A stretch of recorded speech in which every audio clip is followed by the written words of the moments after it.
umuntu ngo ufite ikibazo runaka akamubwira ko ngo amusengera cyangwa azamuhuza n'umuntu umusengera, ndetse akanamuhanurira ikibazo yari afite cy'uburwayi, cy'ideni, ngo kinyatsi, byose ngo bigakemuka.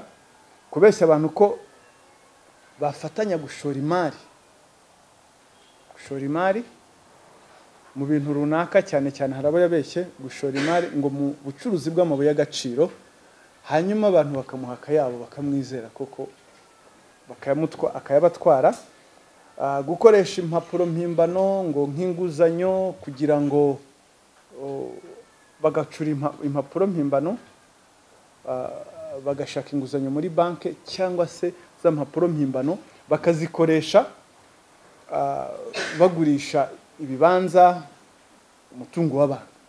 Buriya hari n'ababeshya ko ari umukomisiyoneri, ko gurisha imodoka, gurisha ibibanza, yereka abantu ko amaze akodeshwa, ibintu byo muri uyu mujyi byose ngo umukomisiyoneri. Hariho n'abagwa muri uwo mutego akabatwara amafaranga.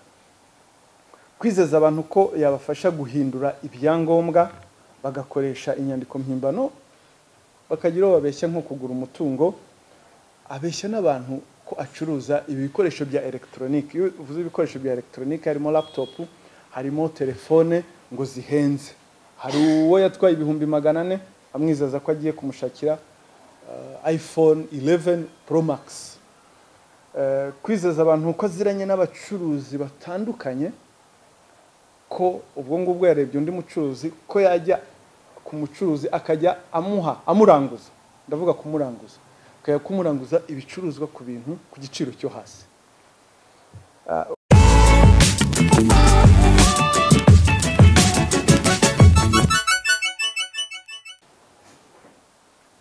Mwiriwe neza, mwakoze kwitabira ubutumire bwacu. Uyu munsi duteraniye hano tugira ngo twongere tubaganirize tubaho ubutumwa mushyira abaturage, ubutumwa cyane babugamije kwirinda ibyaha.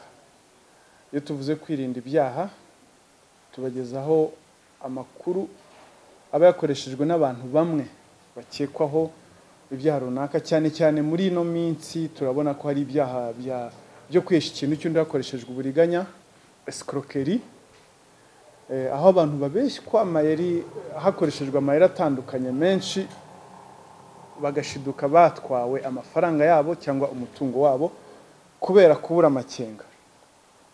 Uyu munsi rero uyu musore mumaze kubona hariya yitwa Musabyimana Theophile, ariko azwi ku izina rya Hirwa. Ngo ni izina ry'akazi niko we avuga, n'utuzina yita, ariko imyirondoro ye yenyewe ni Musabyimana Theophile. Buriya afite imyaka 33. Akurikiranwaho ibyaha bitatu, harimo icyo kwihesha ikintu cy'undi hakoreshejwe uburiganya. Nicyo cyaha nyamukuru akurikiranweho, aho yabeshya abantu batandukanye akoresha amayeri atandukanye akabatwara amafaranga. Uyu musore akoresha amayeri atandukanye, harimo ayo kwitira inzego z'ubutabera n'inzego z'umutekano, akagira abakanga akabatwara amafaranga.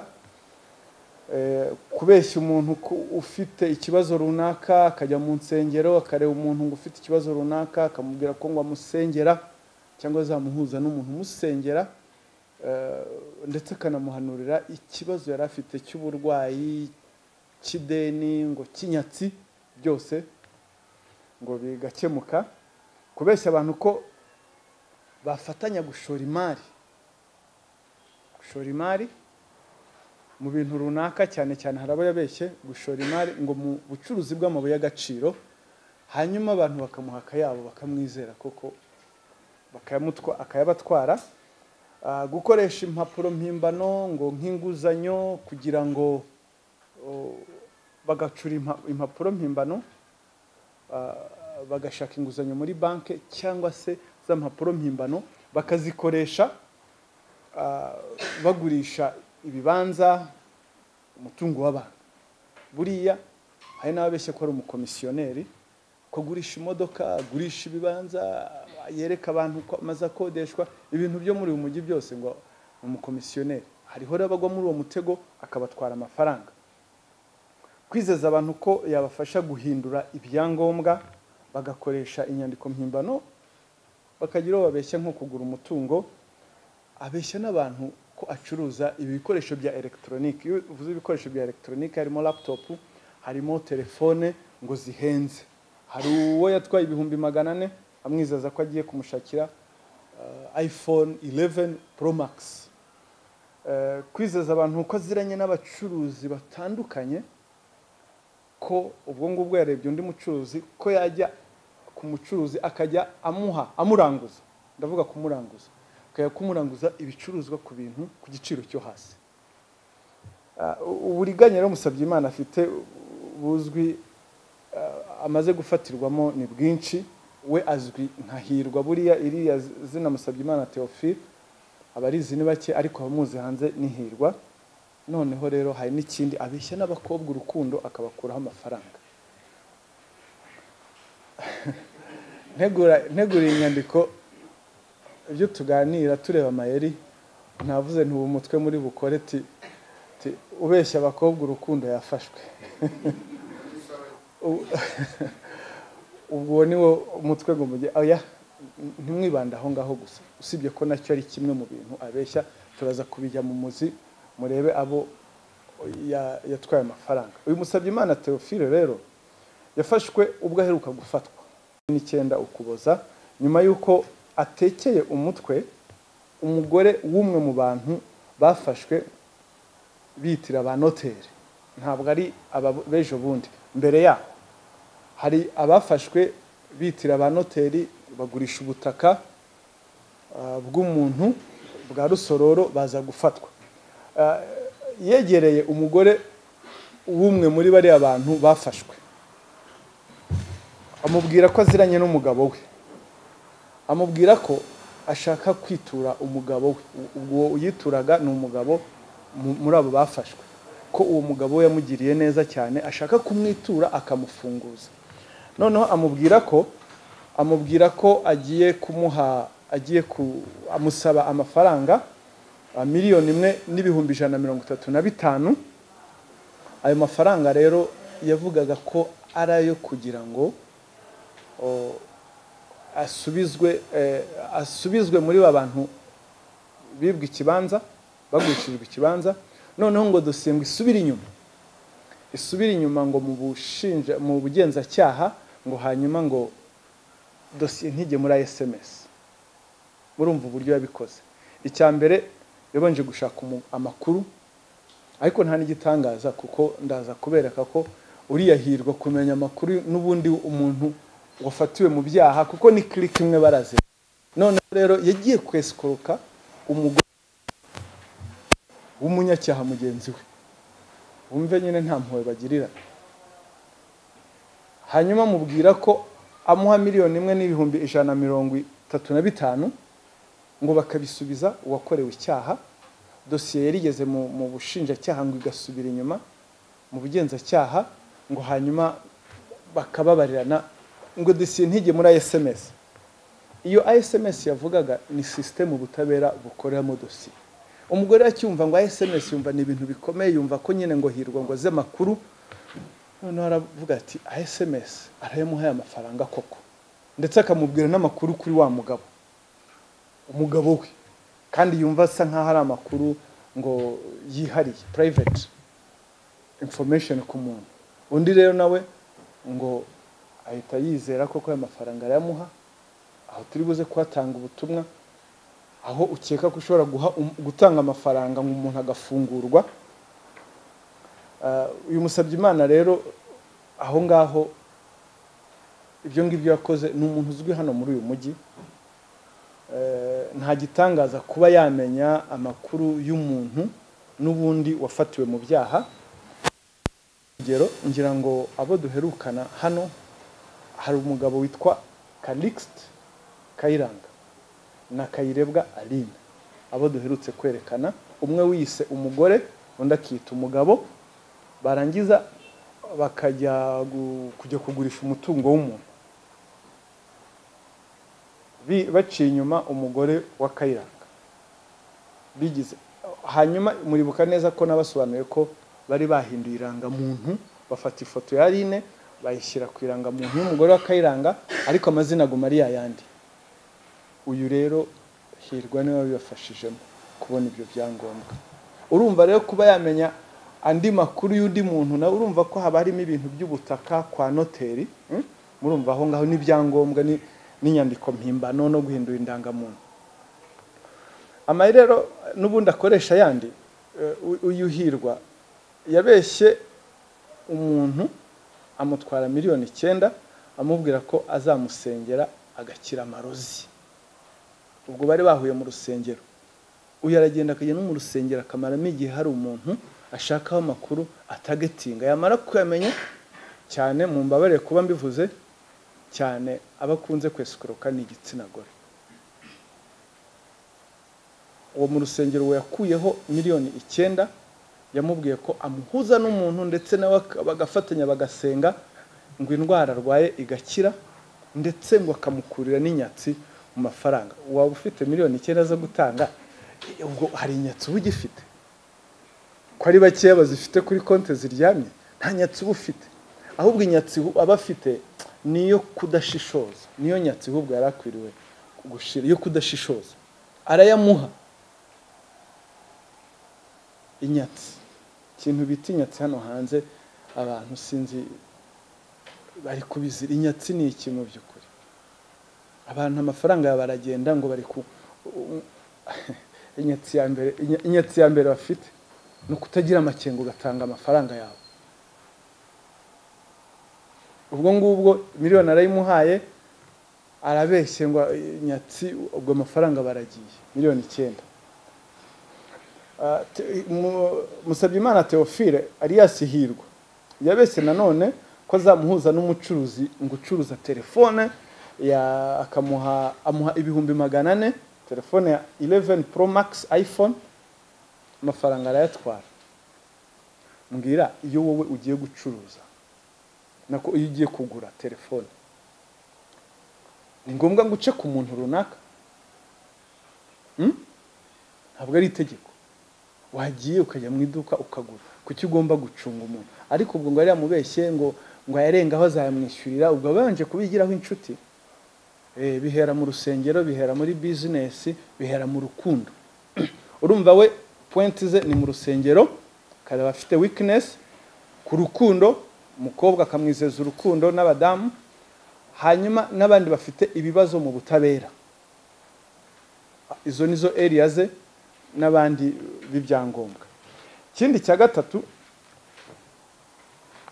ubundi buryo bwa gatatu, yiyitira umucuruzi w'amabuye y'agaciro, avuga ko acuruza amabuye y'agaciro, asaba umuntu ko ashora muri iyo business, ashoramo ayarenga miliyoni 11 ngo bagiye gucuruza amabuye y'agaciro. Arayarya ararangira. Hari ukuntu yitwara buriya, afata imodoka akayikodesha akirirwa agenda mu mujyi, wamubona ukavuga ati uyu mwana yagezeyo kabisa, yakize akiri muto ku myaka ya 33 kubera ibyo akubwira, ibyo avuga. Kwizera abantu ko yabafasha guhinduza ibyangombwa, ushaka ibyangombwa runaka mutation akaba yabigukuriraho. Urumva nyine n'abantu b'amanyanga guhinduza ibyangombwa mu buryo bwa shortcut. Urumva ko n'ubundi baba ari amanyanga, wangiza ukiyandikishaho umutungo cyangwa se ukikuraho. Ibyo byose ni ibintu by'amafuta abeshya abantu. Ikindi cya gatanu, kwizeza abantu ko aziranye n'abacuruzi, abacuruzi baranguza ibicuruzwa byinshi, yamara ngo kubahuza akagukuraho amafaranga ubundi akayagutwara. We ntabwo aravuga ngo aguhuza nawe ngo ukamubwira ati marchandise ushaka ni izi ngizi, tigeyo nabiguhera kuri ingi, ukamuha amafaranga, ubwo umuheruka ubwo ngubwo. Urumva ko mu byo byose abantu agenda atwara amafaranga n'abantu baba bafite gushishoza gukeya. Haba harimo ubuteganye buke n'ubuteshuke ndetse n'uburangare. Kwizeza abantu ko yabafasha. Ikindi ubona kiri kugenda kizamuka cyane, kubeshya abakobwa ko abakunda. kubeshya abakobwa urukundo. Uyu Hirwa ashobora guhera umukobwa mu rusengero cyangwa se n'ahandi ahari hose cyangwa no ku kazi. Hari ukuntu amukadiriye akareba ngo imyaka runaka akavuga ati uyu nguyu hari amahirwe yo kumubeshya. Hari uwo yabeshye barakundana, akajya ajya n'iwabo bamuzi, akajya afata imodoka akagenda akamufata ku kazi, akamufata ku kazi akamugeza mu rugo, mu gitondo akamufata akamushyira ku kazi, undi akaba azi ko imodoka ariye kandi niba yakodesheje ya diru y'iminsi. Hanyuma umukobwa aramwizera, uyu Hirwa atangira kumubwira ukuntu azamufasha kujya muri Canada kwikubitira umukobwa mu 3,000 by'amadolari. Amaze kubona ko umukobwa byoroshye kuyatanga, akajya amwongera ndi 500, 200, ngo by'ibyangombwa, imiti yanjye yagize gute, ibintu mu by'ukuri uri umuntu ushishoza utakwemera. Iwabo bamuzi, nyina w'umwana amuzi, abona ari umwana w'umusore rwose ufite ngo vision. Impamvu rero tuba twabahamagaye nk'ubu ngubu, hariho abamuzi nka Hirwa, ariko mu by'ukuri amazina ye mwayabonye ni Musabyimana Theophile. hariho nawe ubwe ibyo yatwibwiriye ati ntabwo yibuka abo yabeshye. Impamvu tuba tubasabye ko dufatanya muri ubu buryo no kugira ngo ayo makuru amenyekane hanze, hatazagira undi azongera kubeshya. Ndetse niba hari nabo yabeshye batongeye kumubona, baze batange ikirego, kuko twabonye ko muri no minsi, ngira ngo ubushize naberetse bari abantu ejo bundi bafashwe, Kayiranga Calixte na Kayirebwa Aline, bafashwe bishingiye ku makuru twari twaratanze mbere. Ba noteri barahumuka, bagira amakenga. Abantu rero babeshywa urukundo, abantu babeshywa kwinjizwa muri business, ababeshywa gushora amafaranga muri business runaka, ngira ngo nimubagizeho amakuru hashobora kuba hari ababaye victim, hari ababeshywe ibintu nk'ibi ngibi.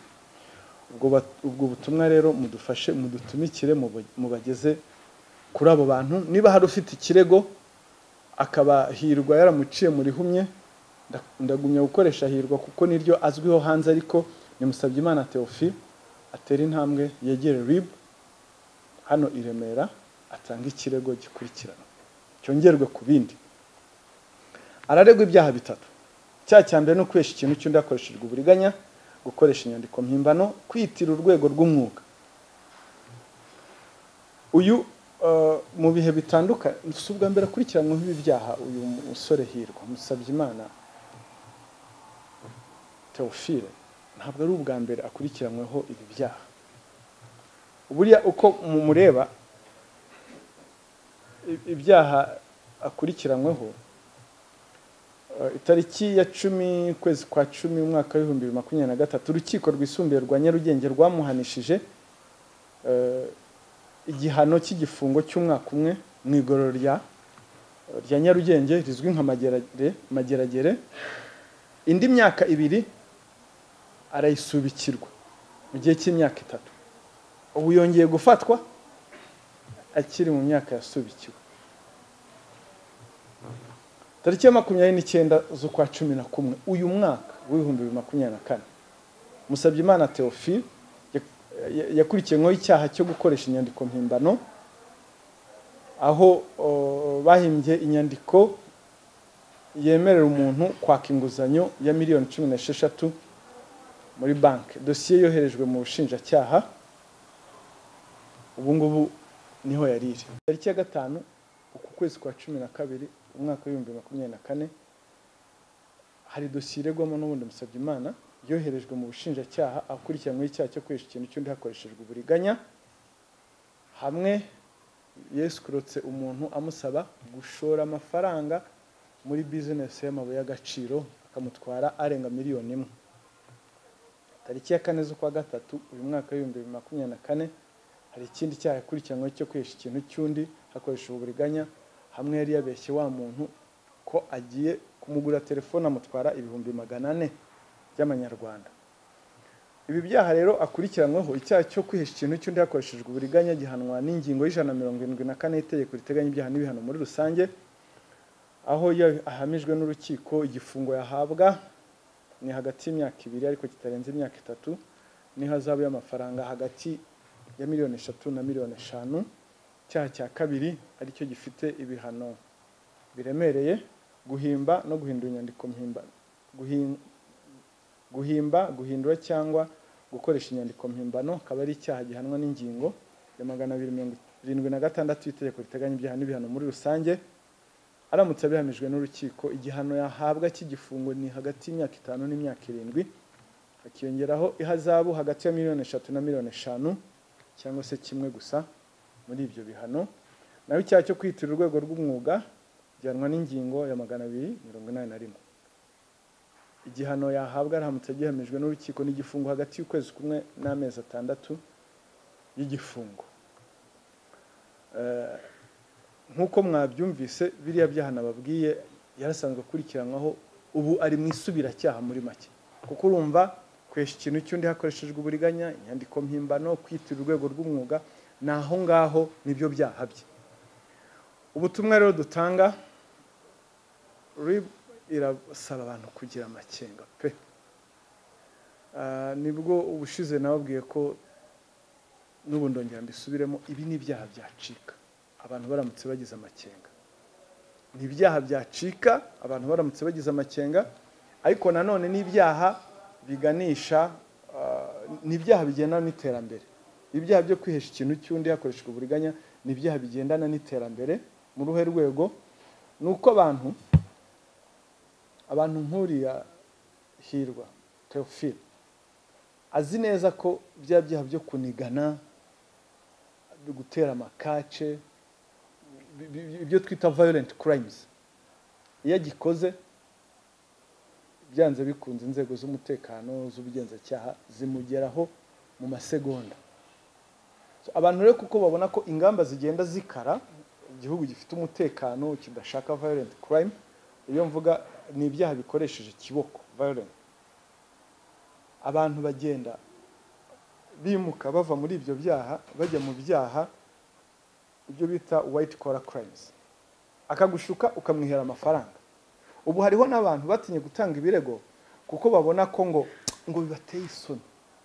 Umuntu nkuriya ngo aranshuka ngo escroquerie, ubundi abajye kwivuga ni bakeya, ngo yandushije ubwenge. Ababivuga ni bakeya, ariko icyo tubabwira nubwo baba kwescrotse uko byagenda kose, ni byiza ko utanga amakuru, kuko white collar crime niwo wabimwihereye, ukumva ukuntu umuntu yakubwiye ngo shora ngo tanga miliyoni 9 ngo gukiza inyatsi cyangwa ngo gusengere ngo wumva biteye isoni. Abenshi barabiceceka, ariko icyo tababwira si ngombwa kubiceceka. Turasaba abantu rero kugira amakenga, kuko ibi byaha byashira byarangira. Ubundi butumwa dutanga, si ngombwa ngo umuntu niba yakwijeje urukundo utangire kumurekurira amafaranga yawe, uzamwegura umutungo wawe mwabanye, kuko iyi si ni mbi cyane. Araza akakwereka urukundo mu buryo buteye ubwoba, agakora ibyo bidashoboka, nawe ukavuga ati urukundo. Niba rero wari ufite na karanse y'urukundo,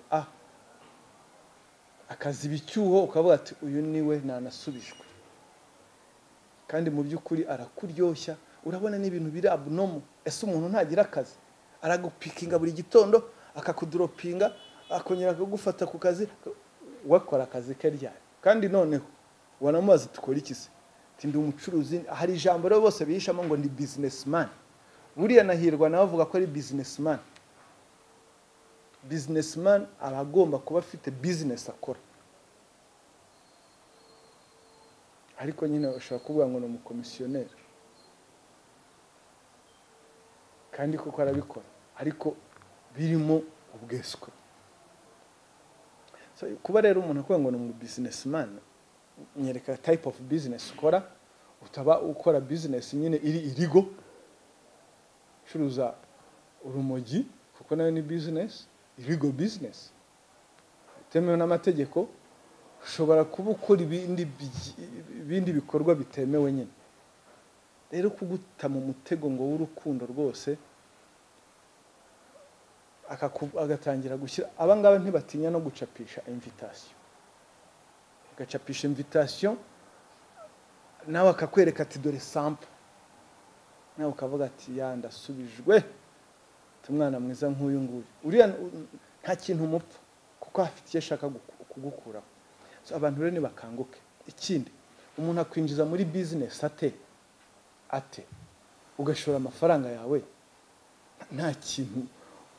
nta kintu bishingiye business ntuzabacururiza ngo agiye kujya ngo hakurya ngo agiye kuzana ngo muzanire y'imari ngo kuko mu minsi bari bamaze iminsi hari ibyo bakorana ntabwo uyu nguyu kwiba ntabwo akwiba umunsi wa mbere arabanza akakuryoshya ndetse ashobora no kuvuga ati shora akakwereka ko akungukiye akongera ugashora akakwereka ko akungukiye ukaryoherwa none ukazana menshi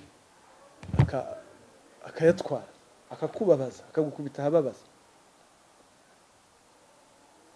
ufatanya ibikorwa beza rero ubutumwa rwose mugeze ku banyarwanda kandi ndasaba umuntu wese utega amatwi ubutumwa bugira ubwawe ubusangize na mugenzi wawe maze hari ikintu bababwira ngo ibyi Kigali nta uvuga business yawe ikora bucece iyo ubibwiye abandi baragutobera ubwo icyo bakubwira ntugire ubibwira ngo akugire inama akubwire ngo bari kugutamo bari kugushuka ngo byino tubikora bucece za ndirimbo ibintu bya bucece buriya hari bya bucece n'ibitari none se gushora nibura nawe ushaka amakuru yuriya muntu yakubwiye ngo yitwa Hirwa gusa hari n'ibindi rero yitira inzego z'umutekano inzego z'ubutabera akabeshya abantu ngo arabafunguza abwira bariyangira ngo nabo bagenda batuma za perception zo hanze ko inzego z'umutekano n'ubutabera turya ruswa nibo bazizamura kuko yafashe avuga ko yashyiriye kanaka ariko natwe turabahagurukira tuzaya tubereka ko iryo zina baryiyitirira ntabwo nayabo bwabo kuvuga ngo bayafashe bayashyira ngo umugenzacyaha ngo umushinjacyaha ngo umupolisi ibyo no gusiga icyasha inzego hanyuma rero umuturage wayatanze akabazi ko ngo yagiye ngo yahawe umugenzacyaha ko namwe mujye mushishoza abaturage icyambere we muturage niyo utanga amafaranga uvuga ngo ugiye gufunguza umuntu nawe uri kwishora mu byaha bya ruswa si byiza ahubwo niba bikubwiye icyangombwa hari amafaranga yashakamo umuavoka urabyumva aguye ngo ashakemo umuavoka amwunganire agiye kuyaha umuntu nka Hirwa ngo idosiye ngo yageze mu bushinjacyaha gusubira ibyo ntibinabaho maze abantu bajye banamenya n'imikorere y'inzego dosiye yageze mu bushinjacyaha isubira inyuma ibyo dukora byose tubikora muri system yitwa ISMS dosiye ikoherezwa muri system iyo yamaze kugenda nta reverse gusubira inyuma kwayo ni ubundi buryo nabwo buzwi n'inzego nta nubwo isubira inyuma ahubwo ishobora kongerwamo ibindi bimenyetso gusubira inyuma ngo umuntu ngo bongere muri negotiation ngo birangire muri ngo ntigende undi rero yavuga ngo SMS undi akavuga ati uzi ko abizi koko afite n'ukuntu agenda akifotoreza nk'ahantu ku byapa by'inzego z'umutekano ngo aha hantu urahazi video call ngo iki cyapa kindi inyuma murakibona ubwo ari kugushyiramo ubwoba ngo bumvuye mu kazi agahita akubwira ati stopinze gato talo afande kugira ngo kwice mu mutwe ngo buretse gato nitaba afande mwa afande ati uwo muntu ntabwo giye murekura kumva ko ari umuntu w'igitangaza ibyo byose ni ibimenyetso dufite ikindi kintu abeshya abantu ngo inzego z'umutekano ngo yozi ngo n'ubutabera ngo yozi gufunze ngo nta muntu ngo zemerera ko ngo umuavoka mugeraho cyangwa iki byo no gusiga icyasha maze umuturage ubyemera nawe turabasaba ko ibyo bintu bivaho. Perception abantu batwara babwiwe n'umuntu nkayirwa ngo baragufunga ngo ntabwo bakugera ngo n'umuavoka ze ngo twamukwemerera. Ubwo nibyo avuga yifashe video inyuma muri background hari icyapa cy'urwego runaka. Undi rero nawe akadugudu gatuzi ko umuntu ari hatari. Ubwo ibyo ni ibintu dusaba ko abantu bagira amakenga n'ibyaha byashira bakareka kugira ubuteganye buke, bakagira amakenga iteka ryose igihe bagiye gutanga amafaranga, ndetse bagatanga amakuru ku muntu babwiye ngo agiye kubafasha ngo deal yo gufunguza umuntu. Ibyo ntibibaho. Ubundi butumwa abacuruzi kuko nabo urumva ko barimo kukubwira ngo ndaguhuza n'umuntu ngo ucuruza imari ku giciro gitoya, warangiza ukamuha amafaranga ngo abe ari wo kugirayo. N'ubuteganye buke pe. Burya umuntu ntugomba kumwizera ku mafaranga yamuhe gutya. Ese uramuhera iki? Araremereye, wakwigireyo ukagira.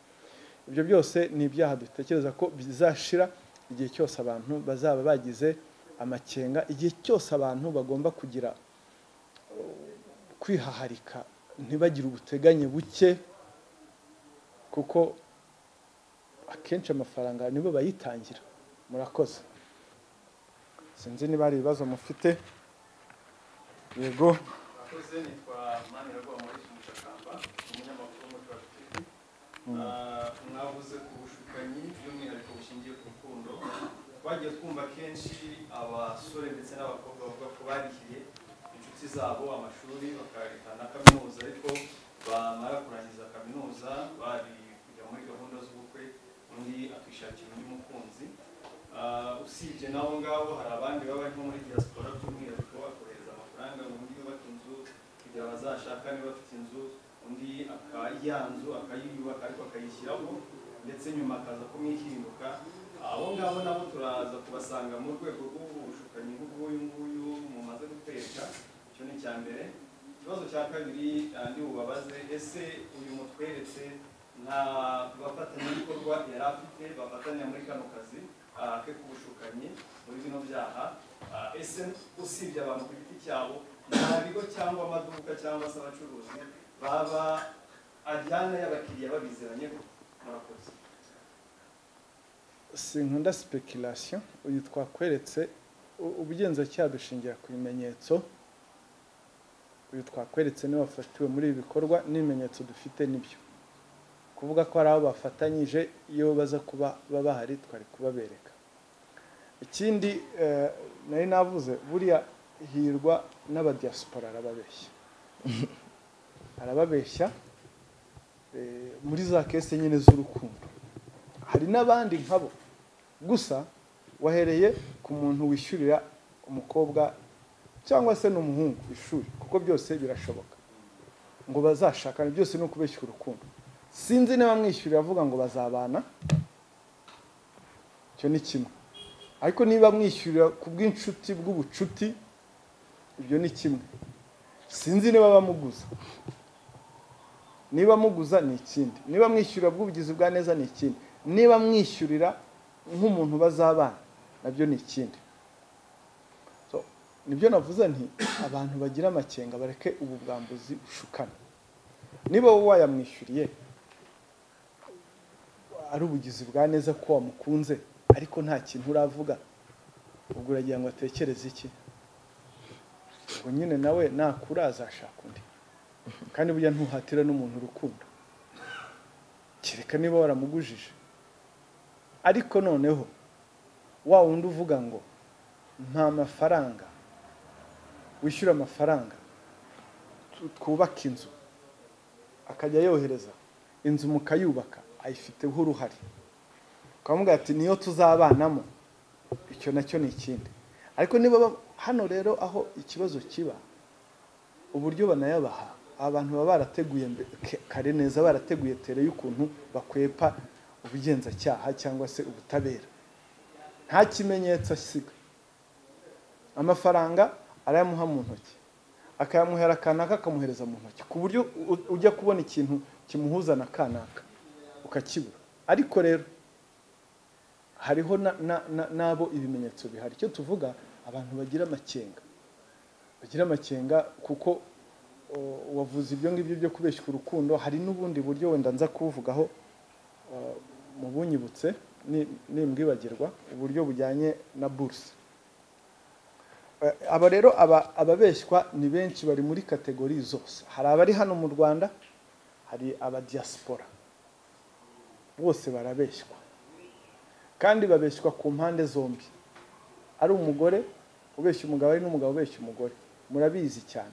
Hariho n'ababikora bishakira impapuro, bagerayo bagashwana. Ibyo ntabwo bitureba, ibyo ni ibyabo. Iyo babikoze mu buryo bwemewe n'amategeko, bagerayo umwe yashakaga impapuro bagatandukana, izo na feriza. Icyo tuvuga ni umuntu ubwira umuntu uti jyewe nzakurongora, ndi umugore n'umugabo, ndetse bagatera intambwe bakajya gufata irembo kugira ngo ugire icyizere. Bamara gusaba irembo bakarifata, noneho umukobwa cyangwa umuhungu akagira icyizere, agatangira kujya yinvestisa muri wa muhungu, muri ya nzu bazabanamo. Hano rero abantu barajijwe cyane. Mbere y'uko utanga amafaranga, banza ukore transfer, ugaragaze ko iyo nzu muyifatanyije 50-50. Naho kohereza amafaranga gusa ku nzu yanditse ku muntu, ushobora no kuzajya n'igihe cy'ubukwe imaze kuzuza, ushobora no kugera igihe cy'ubukwe cyagera yarayigurishije, kuko nta kintu na kimwe cyamuzitira kuba yayigurisha, kuko niye 100%. Rero niyo mpamvu tubabwira ati mbere yo kohereza amafaranga,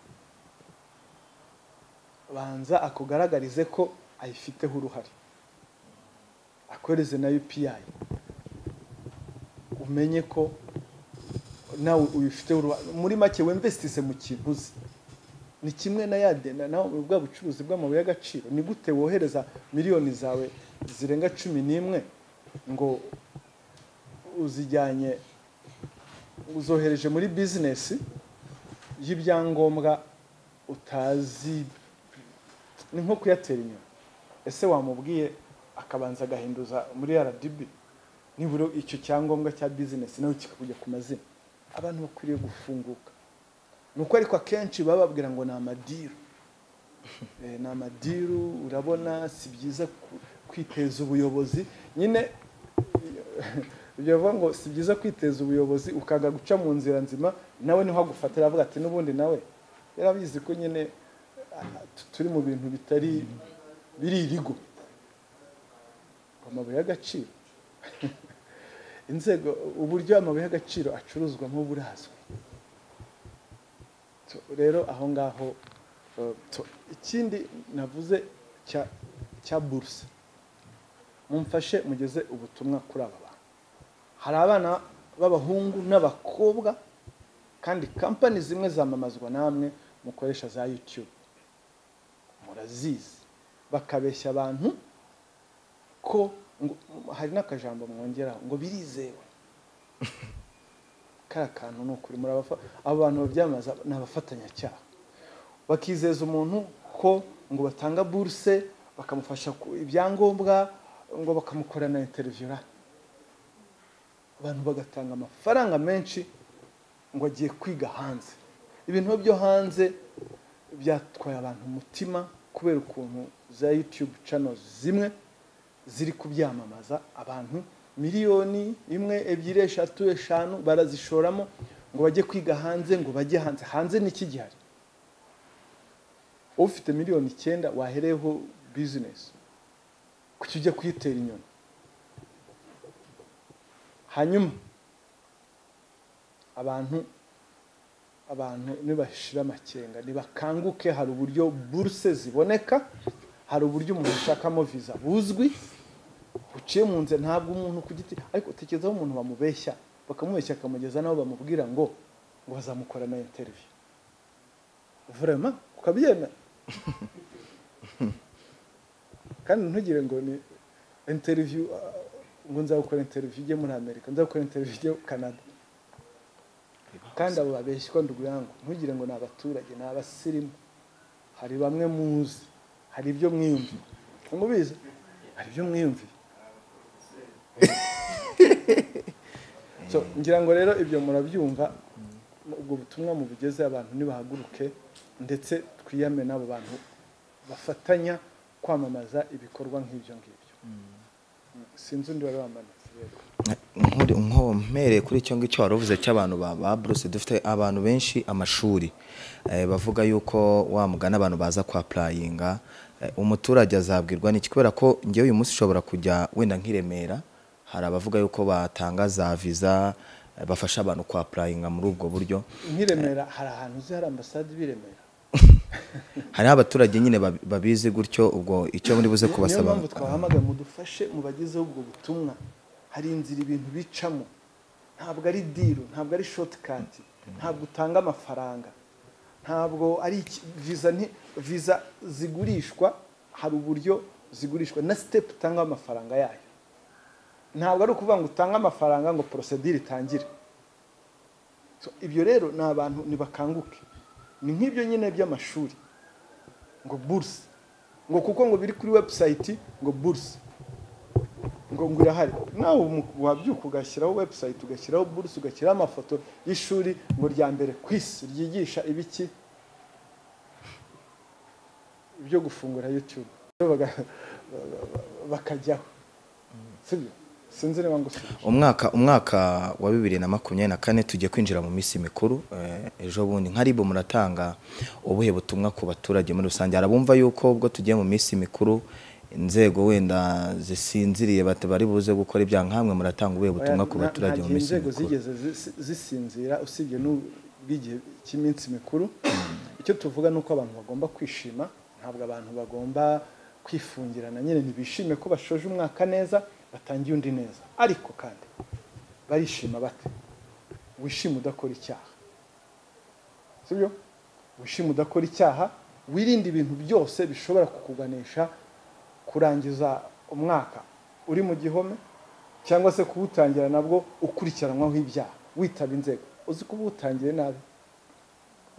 nabi ubutumwa dutanga nibishime ariko bubahiriza amategeko inzego gusinzira byo ntibishoboka ntizisinzira sibyo n'ubundi ntizisinzira icya kabiri ejo bundi twatanze ubutumwa ubu ngubu za house party abantu barazikora nabo babuje kuzikora ariko turasaba abantu bakodesha amazu kwirinda gukodesha abana urubyiruko runaka ngo bagiye muri house party kuko experience dufite n'amakuru dufite ni experience dufite nuko iyo bagiyemo bakoramo ibyaha byinshi kunywa ibiyobyabwenge kandi bya biyobyabwenge biremereye gusambanya abana harimo abaza bari bandayiti kubaha ibisindisha bakabasambanya ku gahato abahungu basambanya abandi abakobwa gutyo byose kubisindisha hazamo no kurwana urumva iyo bamaze gusinda kurwana hakazamo ubujura hakazamo no gusakuriza abantu hakazamo kubuza umutekano abantu urumva harimo ibyaha byinshi tudashobora gutoreretinga tudashobora no kwihanganira ni ukuvuga ngo rero abantu bakodesha amazu babyihaharikeho urumva aho urubyiruko ruteraniye rw'imyaka runaka nta muntu mukuru uhari ntaki urumva ibivamo experience dufite nuko ari uko birangira bigenze turabasaba rero ko babyihaharikaho bafatanye natwe ntabwo ari ngombwa ngo ikindi ababyeyi muri iki gihe cy'iminsi mikuru bamenye aho abana babo bari gukorera iyo minsi bari kuri iyo minsi mikuru pe kuko hari ababyeyi batungurwa umwana we yafashwe yamubwiye ngo yaregiye gusoreza umunsi mukuru ahantu runaka akumva akamubwira ngo ari Kibagabaga ku mucuti we ukumva ngo afatiwe Ruyenzi mukabara ahantu bari kunywa ibiyobyabwenge aho ni naho bamwe bafatirwa amafoto y'ubwambure nyuma y'iminsi mikuru agatangazwa agasakazwa hanze so ibyo byose rero ni mu rwego rwo kugira ngo twishime mu buryo twirinda icyaha abantu turabifuriza iminsi mikuru myiza izira icyaha yari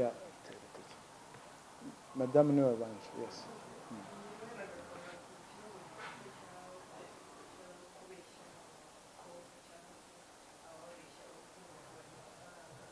ntabwo ari n'abakobwa gusa n'abahungu n'abagabo ni vice versa burya rega hose nta miseke igoroye irimo hari abakobwa bashukwa hari n'abahungu bashukwa murakoze nagarukaga agiye ku bakobwa bashuka abahungu bababeshya ko babakunda hanyuma bakabarira amafaranga mu buryo butandukanye yaba kubasohokana bakabarira amafaranga cyangwa kubaha impano hanyuma ariko bikaza kugaragara ko yamubeshyaga ariko subwo reka nze nkubwire mu by'ukuri impano iyo utanze impano ubuguza